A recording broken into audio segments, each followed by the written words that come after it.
All right, welcome to the program, The Big Talk on Global Television. My name is Anthony Momodi. Welcome to today's broadcast, and it promises to be very interesting and revealing as we look at the big conflict between Israel and Hamas. It's been bloodshed everywhere after the initial attack by the Hamas group, killing some Israelis and also adopting some Israelis. There has been a retaliatory attack by the Israeli Defense Force, and a lot of other interested parties all over the world are calling for ceasefire, but Israel seems not to listen to whatever anybody has to say. The big latest updates from that tells us that Al-Shifa Hospital, Rantisi Hospital, and also Nasser Hospital, these three large hospitals in the Gaza Strip, has been marked as routes for patients to move on and exit that area where there's been heavy bombardment. But the hospital, the Red Cross committee says that patients and people have been scared of moving out from that particular safe place because of the bombardment by the Israeli Defense Force, and that's is going to be the cornerstone of our discourse this evening as we look at the conflict. What is happening? Why is Benjamin Netanyahu, who is the Prime Minister of Israel, hell bent on making sure the Gaza Strip or the Hamas group is totally wiped out of the surface of the earth? But the big question is the fact that recently the World Health Organization DG, in the person of Tedros Ghebreyesus, has said that the situation is very dire and perilous situation because hospitals are having too much to do. Same patients, including premature babies, are tragically dying. That's a very sad commentary there. The fact that even premature babies are dying tragically, that's a very, very sad story. And that's that warning was made by the WHO, World Health Organization, DG, in the person of Tedros Ghebreyesus. So that makes it very, very important for ceasefire to be reached by all warring parties. On today's edition, like is customary, we get the finest minds in the continent to help us look at very salient issues. On today's edition, we'll be looking at someone who is in the civil society space. He is Chief Ogaku Dominic, who is the president of the civil society groups for good governance, to help us look at what is playing out in Israel, the Gaza Strip specifically. All right, Chief Ogaku, nice to have you join us on the Big Talk.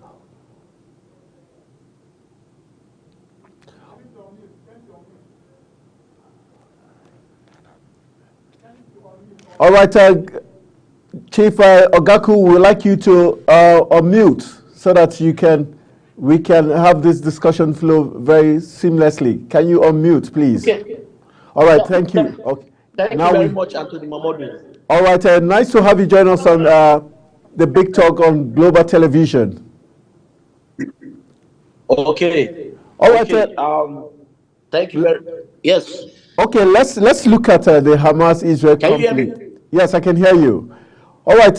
My first question to you is: let's look at the genesis of this Hamas-Israeli conflict. Would you say the blame should be on Hamas, who first of all took that very wrong decision and move to attack the Israelis and has brought this, kind of terror on their people?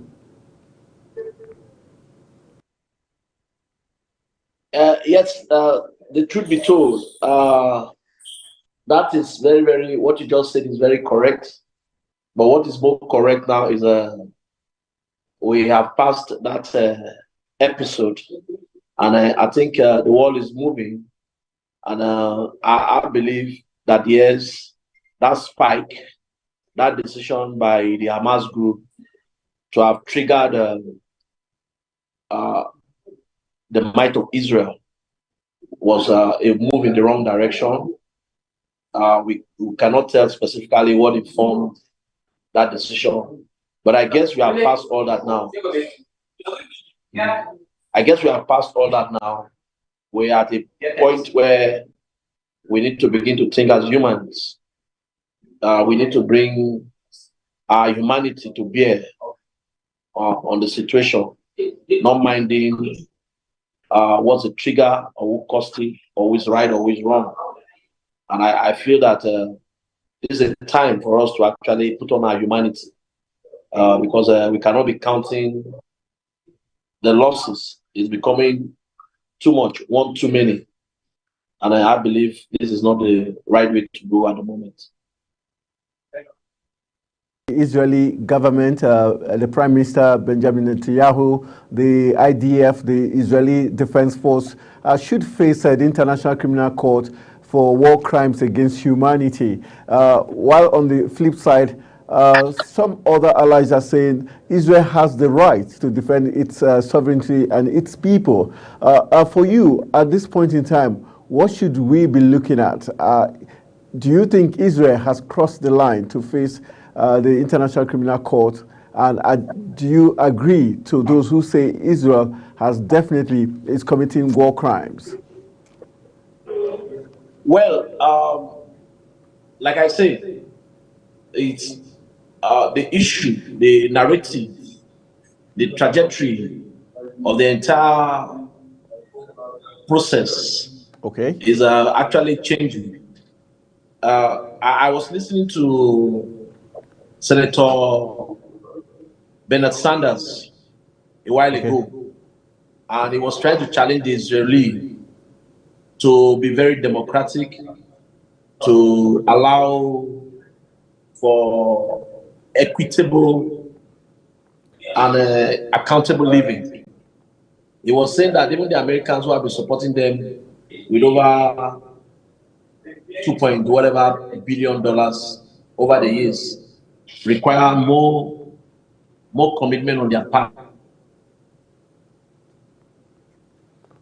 Okay, let's look at this point. Okay, yeah, we can hear you.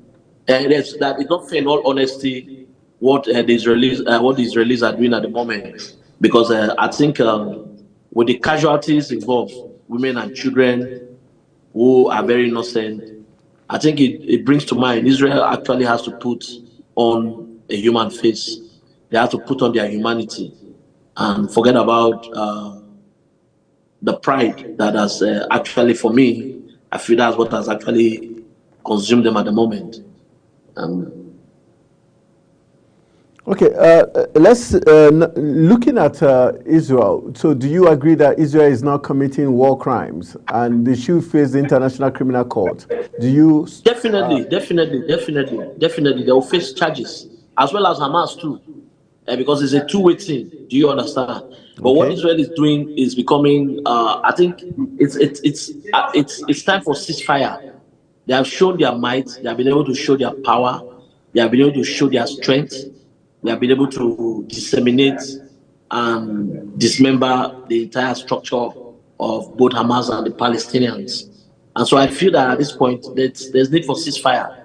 And I'm sure there is no way they will escape facing criminal charges at the International Criminal Court.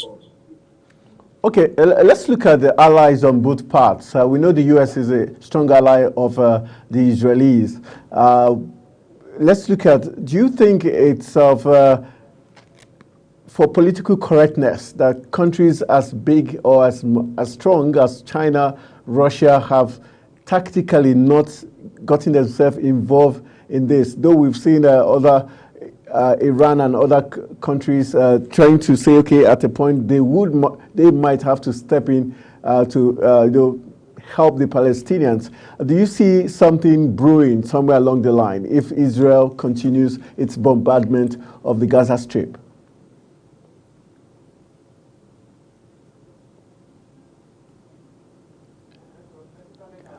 All right, I think we lost Chief Ogaku there, who is the president of civil society for good governance. We were looking at the Hamas-Israel conflict, and he just told us the fact that he believes that the Israelis Defense Force and the government would have to face the International Criminal Court for their war crimes against humanity. And also he says, all right, nice to have you back on track. Chief Ogaku. Yes. Yes, my question to you is, do you think if the Israeli Defense Force continue the bombardment of the Gaza Strip with the World Health Organization, DG, already saying that premature babies are also losing their lives and the situation is there, do you think countries around the Palestinians might decide to now get involved in this conflict? And are you surprised that countries like Russia and China have stayed away from this conflict? The truth be told, I think the Palestinians are getting more sympathy at the moment from all around the world. People are actually sympathizing with them. And I believe that is what the intentions of Hamas to have struck in the first instance was to, at the end of the day, knowing that they are going to draw public sympathy. And that's what they have actually done. That's one. Hello, are you there? Yes, we can hear you. Are you there? Yes, I'm with you. Okay. For countries like China and Russia to have stayed away, I think it's for diplomatic expedience.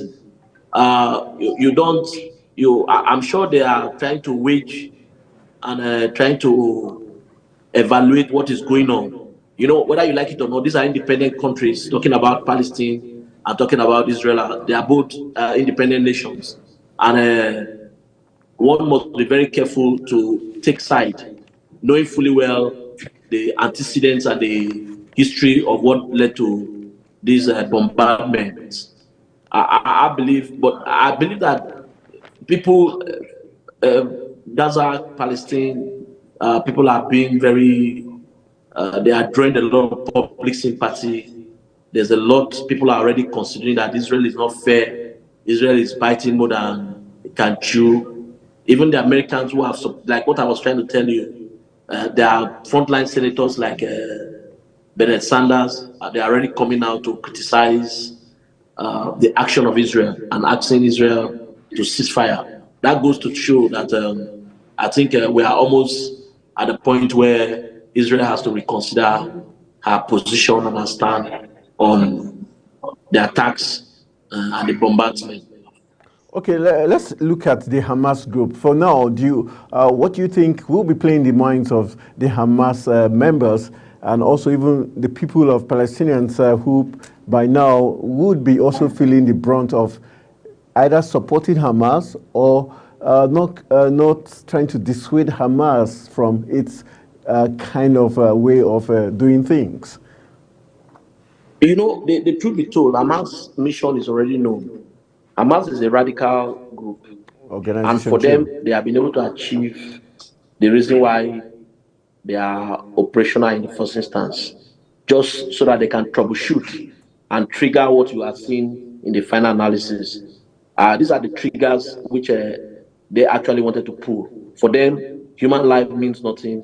For them, they are ready to sustain this war and to see that it becomes a full-blown war and all that. So I think in India, Hamas is not a consideration, because as long as Israel is looking in the direction of Hamas, it will be difficult for Israel to make decisions that will be the best interest of both nations. That is talking about Israel and Palestine. These are the two major people that are involved. Hamas is just like a radical group that is troubleshooting and sending out triggers in the final analysis. So I think we need to lay less emphasis on the Hamas group and try to see how we can decimate their stronghold, because their stronghold is in violence, is in catastrophes of this magnitude. And if you want to consider their action, you might never want to end a war like this. So are we likely to see the continued bombardment of the Gaza Strip by Israel, knowing fully well that if Hamas does come back for retaliation based on the damage they've caused to Palestinians, it might be something 3 times more bloody or deadly.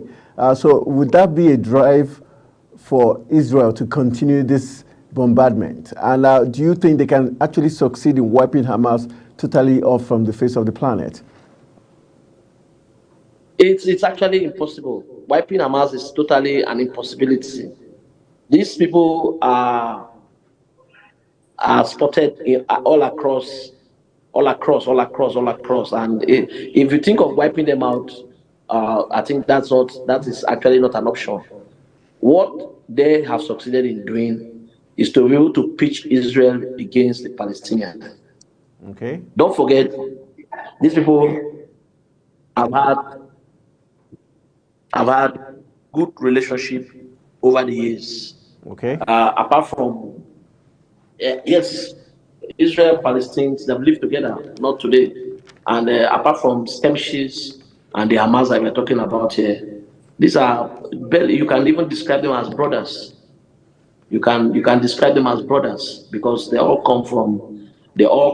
claim allegiance to the same origin, Abraham. They all claim to come from. They are what do I call them? They are landmarks Their that points lineage. to the same history, the same Okay. history. And so don't forget what we are experiencing here is beyond just the physical. It goes a long way. These are people who feel that these are uh, spiritual homes, ancestral homes that Homes. True. represent their True. culture, their people, shared belief, and all that.